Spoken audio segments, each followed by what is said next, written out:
yaşayan güzel kadar yaşıyor. Evde vuruyor, yor beni gönlüm. Çok yaşayan güzel kadar yaşıyor.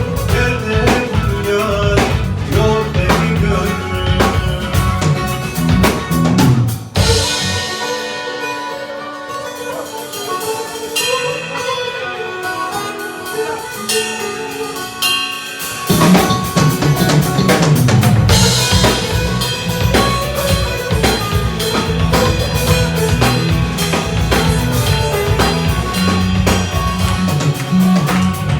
Mevlam kanat vermiş, uçamıyorsun.